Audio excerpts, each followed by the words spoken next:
views and opinions expressed in this program are those of the participants and do not necessarily reflect the views of BronxNet or the program underwriters.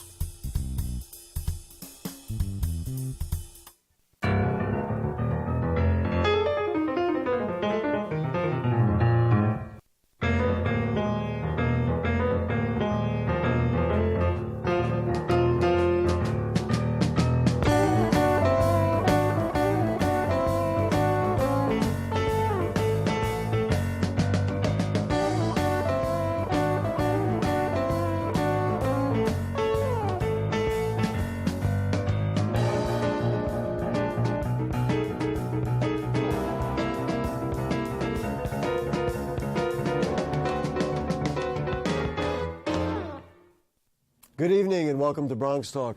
Our very first program 21 years ago was about education. Since that time, we've done literally 100 programs about our borough's schools. Tonight, you can add one more. As we welcome in the new school year, we will present maybe the most fundamental issue that keeps our children from succeeding. Teacher quality, administrative talent and organization, proper resources, curriculums, they're all vital to making effective schools. But none of that means anything if our children are absent from school. And tonight's guests are going to present some numbers that will shock you and scare you. The chronic absence of Bronx children, especially in parts of the South Bronx, is beyond out of control. And it's become a serious problem that's virtually preventing our children from succeeding. How did it get that way, and how can we correct this most basic of issues? The children cannot achieve if they're not in school. It's a pretty simple concept, and that's our topic tonight, chronic absenteeism. We are on tape tonight because of the holiday, but if you have questions or comments, you send them in an email to bronxtalk@bronxnet.org or post them on the Bronxtalk Facebook page, and we'll read them on the air during a future edition of our program. But for the here and now, the co-director of South Bronx Rising Together and the director of Collective Impact for the Children's Aid Society, it is Abe Fernandez. Good evening. Thanks for joining us. Thank you. And the Community School Director of CS55 from SCAN New York, Indira Madashal. Good evening. Thank you for joining us. Thank you. Abe, let's start with you. First of all, I think it's important to just introduce South Bronx Rising Together. I have been inspired by the concept. Some people know about it. Many people don't. I think it's time that everybody does. Who is South Bronx Rising Together? Sure. Thanks, Gary. South Bronx Rising Together is a partnership of over 150 organizations, families, really any stakeholder in the heart of the South Bronx that cares about making sure that all kids are successful from the moment they're born all the way through college and career. And so we have a number of partners that have come together to agree to a common agenda to rethink the South Bronx as a place of opportunity. Where kids can be successful. And so we have a number of partners who are working together on thinking about what goals can we get around, really organize ourselves around, and how do we get the right projects in place to actually make sure kids are getting there, we're measuring data. It really is a way to organize all of our work in a way that makes sure that we're being accountable to each other and to all the kids of the South Bronx. Is it obvious why we need to put something like this together? I mean, I could, off the top of my head, with barely even thinking about it, tell you some of the issues, but I guess it would be pretty obvious, right? Well, I mean, I think there's been a lot of really good work happening in the South Bronx for decades. The problem is that sometimes they're sort of far between, and we want to get to a place where we understand what seems to work. We can lift up those good practices and make sure that more people are learning from that and doing it together. I think what's really critical is that's why we call it South Bronx Rising Together. We've done a lot of things sort of separately. Here's an opportunity to really learn with each other and from each other. About how many people, or you mentioned some groups, Sure. I want to characterize it so people understand the size of the effort and the importance of the effort. Sure. So we are focused on Community District 3. Which is right in the heart of the South Bronx, 80,000 residents, 25,000 of whom are under the age of 18. We're looking at 61 schools, so it's a pretty sizable group of people and a good chunk of real estate in the South Bronx. Over 150 partners right now are engaged, and that number grows every single day. And we anticipate right now we have about a mailing list of over 1,000 people who are getting regular updates, who are finding ways to engage with each other in figuring out how we can work better together. What we have communicated on this show through the years is that we are able to do things, that problems are solvable. What I have been inspired by is that is the notion of together, that all of a sudden, finally, all of us who say, you know what, we can't stand having things go wrong, Sure. we want to make them go right. All right, let's talk about schools. Why did this idea of chronic absenteeism rise to the top of the priority list for South Bronx Rising Together? Sure. So as I mentioned, we have a number of goals in our work at South Bronx Rising Together. We have 7 key goals, things like all kids are healthy, all kids are succeeding in school, all kids are graduating high school, going into college, starting careers. And we have people really looking at the data under each of those goals to figure out what are some good next steps for us as a community to move forward. And one thing that came up over and over and over again was we can't really talk about 3rd grade reading or 8th grade math or college graduation or college access unless we make sure that kids are coming to school every single day. It just became really clear that we're not going to get much traction on any one of these projects if kids aren't in schools, in their seats, really getting what they need to be successful. And as I'm sure we'll talk about, the numbers of kids who are missing school in the South Bronx is really alarming. You know, he used the words really alarming. I used the word at the opening, scary. Hang in there. You won't believe it. The numbers are somewhat outrageous, really, and that's why we're spending the time tonight. Indira, talk to me about why, in general, and we'll get to some specifics, why do you think kids are not coming to school, particularly in Community District 3 and in the heart of the South Bronx? I think there are a lot of factors that come into play for that. It depends a lot on the age as well. For example, if we're talking about high schoolers, that's something that you can put more on that student. Why aren't you coming to school? They're old enough to be of age to get themselves up and ready in the morning, get out of the door, come to school. Yeah, why aren't you coming to school? Which is a bit different than dealing with an elementary school child where the onus is really on the parents, on the guardians of that child, because you can't put it on a 7-year-old that they're not getting themselves to school in the morning.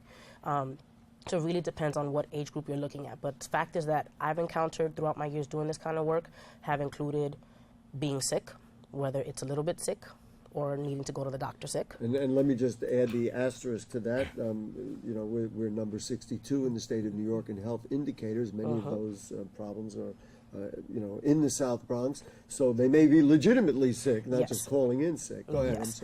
I'm sorry. So there's the being sick. There's the not placing of the appropriate value to education that once upon a time existed. So it's kind of downplayed that a kid is absent. Oh, he's just absent a couple days here and there. He's just absent one day. It's not going to make a difference. But they add up, and that's what people don't understand. So an absence here and there mounds up to a lot of absences, and that's the bit that people don't understand. With the lower grades, one of the things that I've encountered too in elementary school is that parents downplay the impact that it has on their education. They don't understand that it is a big deal if a kindergartner or a 1st grader misses school. It actually has even... A parent doesn't understand that. Some parents don't. I've encountered those parents. I figured it wasn't a big deal because it's just the 1st grade. I figured it wasn't a big deal because it's just kindergarten. And I had to help them understand that it's the foundation for everything. You can't get to college if you can't read and write and do basic arithmetic. You learn that in kindergarten and 1st and 2nd grade. So it is a huge deal if they're absent then. But it's a matter of not understanding everything that really goes into a school day and not understanding everything that comes under instruction for a child. And they just think, because this has been such a big emphasis on testing, they figure school really starts mattering when the testing starts. And so if they're not necessarily being tested in kindergarten or 1st grade, they think there's a misconception there that it's not as big of a deal if they're absent. How much of a deal is a perception, real or otherwise, that, you know what, the schools aren't that good anyway, and so on, I miss it, I'm not getting anything out of it anyway. Is that out there? I would think, especially for high school kids, that, so what, school's not, doesn't do anything for me anyway. That is a huge deal. I spent 3 years. A huge deal. I spent 3 years working at a high school at an attendance improvement dropout prevention program. And I had a caseload of an average of 120 students every year that I dealt with. And they had an average of anywhere from 50 to 80 absences the previous year, but still got managed to be passed along to the next grade. Wow. Or we're repeating that. Think about that, 50 to 80 absences. So if you have 5 days a week and you missed 50 classes, that means 10 weeks. That's 2.5 months you didn't go to school. Yes. That, folks, that's only the beginning of the numbers we're going to talk about. Yes. Were you cognizant of getting your mind around the notion of absenteeism as a core issue before SBRT, South Bronx Rising Together, brought it up? Or like me, which I was not aware of it. I mean, I guess, superficially I might have been aware of it. Or like me, did it crystallize, wow, now I understand it because they really articulated the numbers? I understood it on a micro level. But after that meeting, it's definitely a much more of a macro level understanding of how really far and wide this issue has spread. And it goes beyond the Bronx. So just here alone to see those numbers is staggering. If you looked at the city, that's scary. Well, I can only deal with the Bronx, and that's what we do on Bronx Talk, so I'll take one problem at a time. Now, the meeting that Ms. Marichal is referring to is the summit that I attended. As you know, I attended. Mm-hmm. Talk to me about the participation, the enthusiasm around that, and what that was about. And that was instructive, too, for you and others, leaders, to figure out what path you need to take. Absolutely. So we had a chronic absence summit in July of this year. And the idea was to really, as you may know, September is Attendance Awareness Month. It's a national movement started by a group called Attendance Works. How long ago? I think it started 2 or 3 years ago, doing this sort of national event. I don't know that it's really made its way to New York City quite yet, so we're really excited the Bronx is putting New York City on the map. Here we go. And I should point out that Hetty Chang is a researcher behind Attendance Works, and back in 2008, she released a report that really put a lot of focus on this issue. And she pointed out that nationally, it's about 10% of kids who are chronically absent. But in some communities and some schools, it can be as many as 4 in 10 kids who are chronically absent. And what we found is that when you look at kids who've missed that much school, they're missing a lot of instruction. And by the way, it's for any reason, excused or unexcused. It's a really important point to make here. Well, that's what I said, that they may be legitimately ill, absolutely. But that doesn't mean that they're actually attending school. That's right. And whether it's legitimate or not, they're missing instruction. They're missing an opportunity to learn from their peers, to sort of be in a social environment. They miss a lot by not being in school. Yeah, and let me just interject. So this dialogue is not only about some of the issues that we've already heard about, but it's also about keeping our kids healthier. Absolutely. And extending this conversation That's right. to larger issues as well. That's right. And when you look at some of the issues in the South Bronx, we all know that asthma is a huge issue that we face here, that our kids face in this community. And so it makes sense that we're going to see more kids out for asthma than perhaps in other communities. That ends up having an impact on how many kids can go to school every day. So we can't just say kids come to school more often. We really need to think about how can we, from a public health point of view, make sure that kids and families have what they need to manage asthma, for example. I'm going to interject, having not been prompted to it, but interject a couple of other issues that come up, and Sure. you know about it in the Bronx, that, you may have a housing problem. Yes. There may be a job or an employment problem. That's right. And they can't get the kids to school. They've got to appear in court, or they've got to go for a job interview, so they take the kid with them. And all of a sudden, some of the very basic structures of getting a child in education break down. That's right. And those are not related to the schools, or those are not related to those things, but all kind of putting together to create this very difficult picture. That's right. And so I think it's too simplistic to say parents just have to do a better job at this. There are so many factors at play here that really make it difficult for families to make sure kids go to school every day. And exactly to your point, because there are so many issues, you can't just say schools fix this.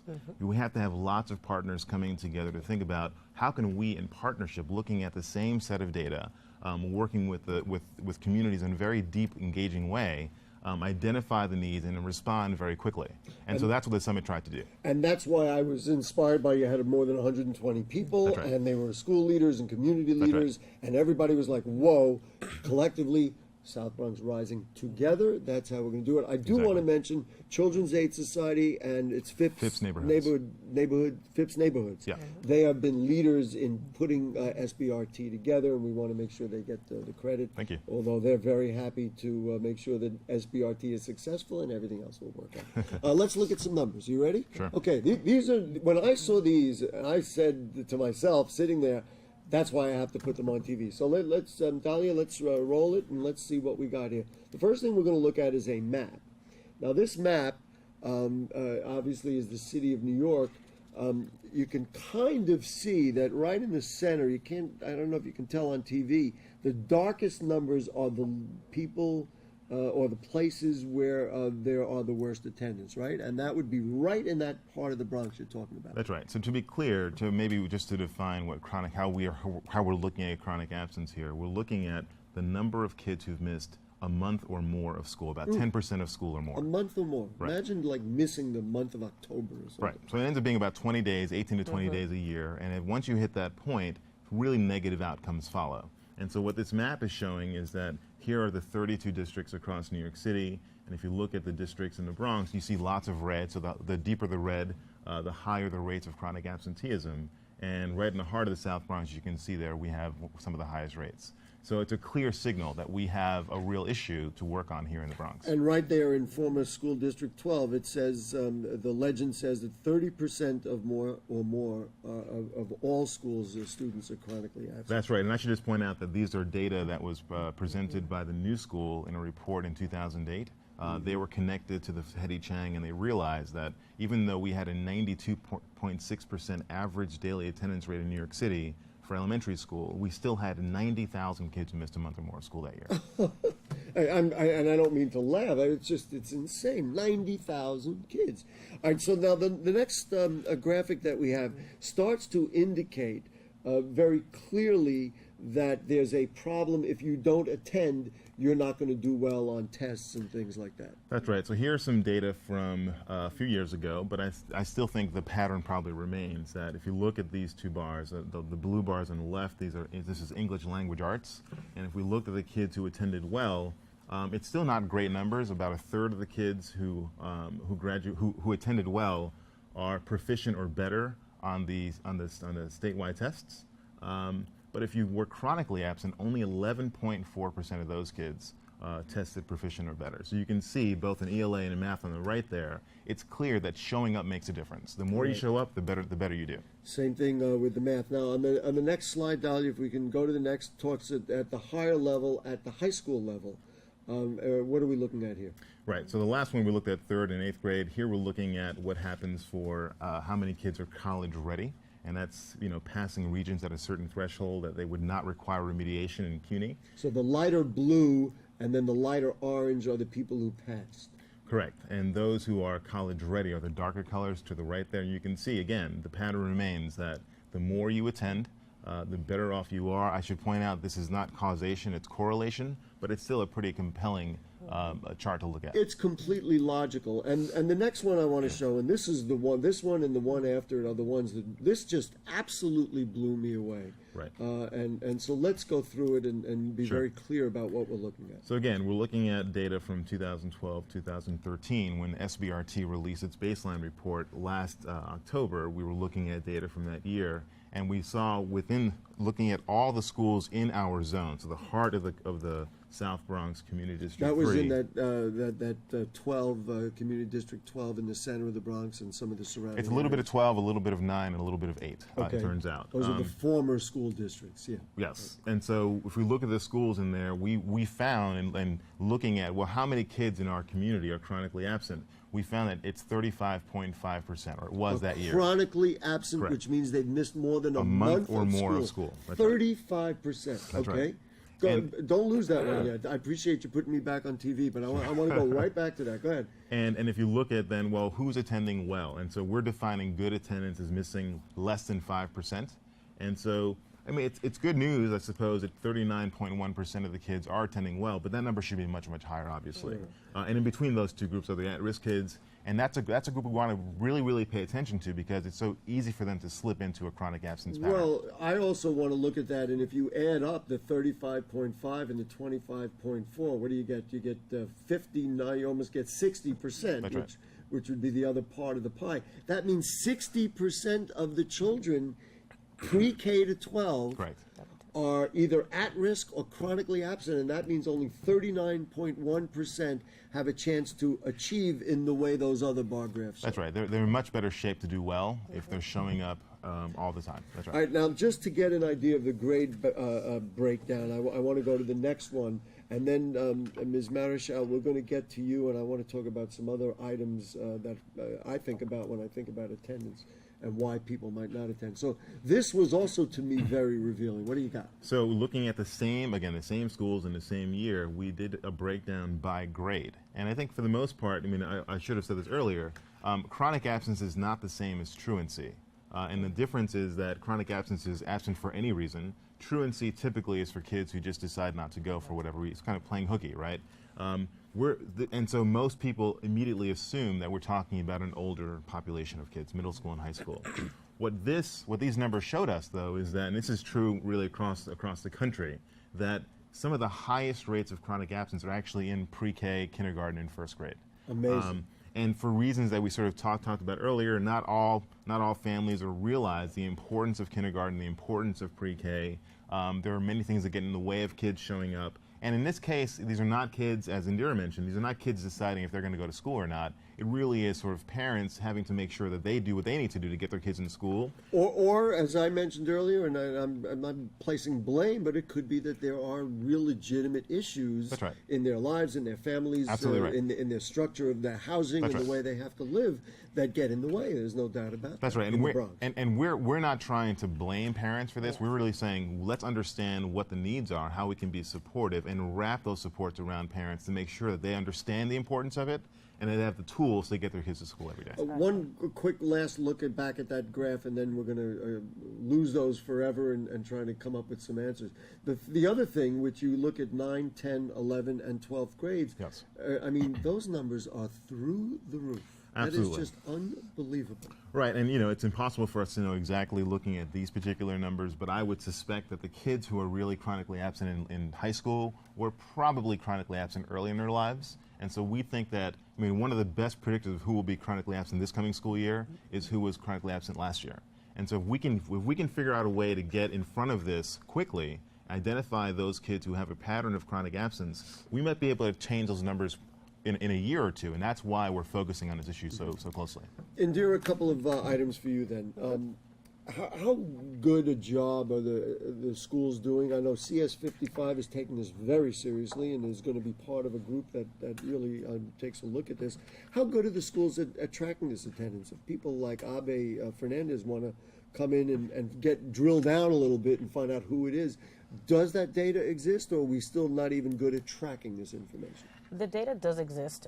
Schools actually have their ATS system, which tracks the daily attendance, and they get to check the daily attendance rate by the middle of the day. So the schools have the data. It's a matter of pulling resources. So it's one of the great things with the South Bronx Rising Together is that it really does take that collective impact to really make a difference. Because if we do have, as you saw, the numbers are very high in terms of the chronic absenteeism, there's but so many people who can be out of the classroom, be out of the office, to take that time to sit with that student, to sit with that parent and find out what it is that's going on. So the more partners that we have involved, the better it is. So there are schools that have success mentor teams that got started with the previous administration, with the mayor. They had a task force. So they may have done a little better. That's when they started really targeting it, when really noticing how much of an impact academically absenteeism had. So the schools have been addressing it on a smaller scale, but we all need the help and more resources to do more for the students and the families. Mr. Fernandez mentioned something about testing and the notion of testing. Does this whole structure of testing now scare maybe high school students away and say, you know what, I can't deal with this? And are they disaffected because when they come to school, they feel like there's something that they don't enjoy or they don't feel as productive, and all they're doing is studying for a test? Is that part of it? That is a part of it. Based on my conversations with elementary, middle, and high school students and parents throughout that as well, the fact that there's so much more of an emphasis put on testing than actual learning is a big factor. Because it seems like, well, all you care about is whether or not I pass this test. What about caring if I learn or not? Why am I going to remember this if all I'm being taught to is memorize something so I can get it on a test and then I forget it next time? Two questions. We'll wrap it up in one because we're almost out of time. What would be your recommendation to parents and others who are watching us? And then the second thing is, what do we need to do really to turn this around? I think my biggest advice to parents would be, don't be afraid to ask for and accept support. We all do things with support. I am a big believer that no one does anything completely on their own. I prefer to do things with help. I prefer the support. I prefer to know that I'm not standing on my own dealing with things. So if something comes up, find help. Is there a way to get your child to school? Can you have the problem resolved? And there could be community partners like yourself who would get involved. Exactly. So you find someone either in the school, if you don't feel comfortable having those kinds of conversations in the school, find someone outside, but definitely find someone who can help. And from a systemic point of view, what do you think we need to do? I think we need to put more of a focus on people and less of a focus on numbers, because without the people, there'd be no numbers to look at in the first place.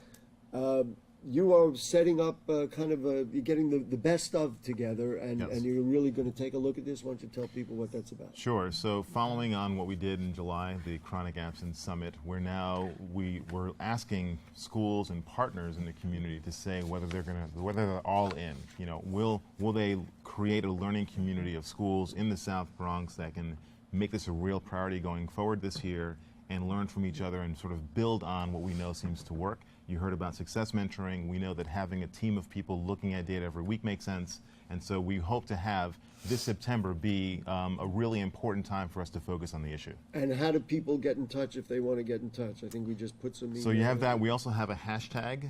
There is one for the national movement, Be School quick, Every 'cause we Day, gotta run. School Every Day, and also Bronx Represent, BX Represent. Hashtag. BX Represent and School Every Day. Correct. Listen, you guys are, in my mind, are real heroes in our borough of the Bronx. Abe Fernandez and Indira Marichal, thank you so much for your great work. And let's just get them in school. Get them there, and then we can deal with all the other problems we got to deal with. Thank you so much for joining us. Now, if you have further questions or comments on anything you heard on the show tonight or anything going on in the Bronx, then you email them to us at bronxtalk@bronxnet.org, or you put them on our Facebook page, and we'll read them on the air during a future edition of the program. We ask you to like Bronx Talk on Facebook. You can check out the archives at bronxnet.org. You'll find Bronx Talk on the lower right navigation bar.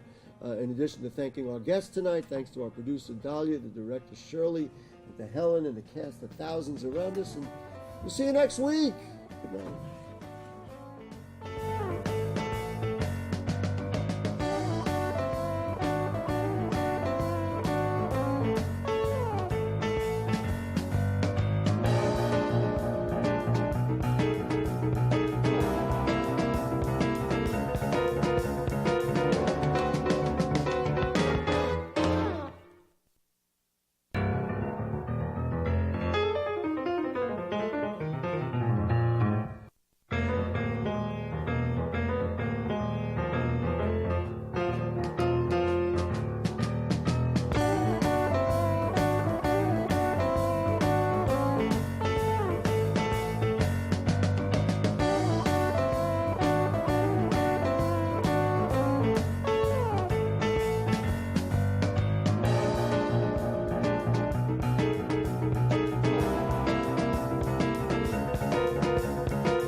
Body language can tell you all sorts of things.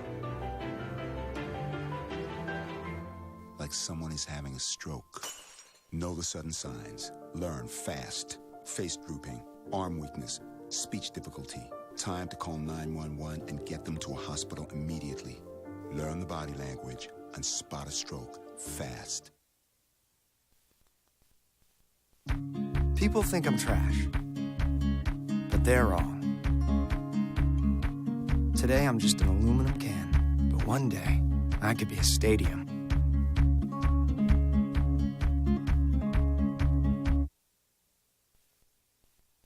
So, I got this new family, and I don't know what it is about this one, but she can't seem to put down that toy. Oh, and she even talks to it. Who's she talking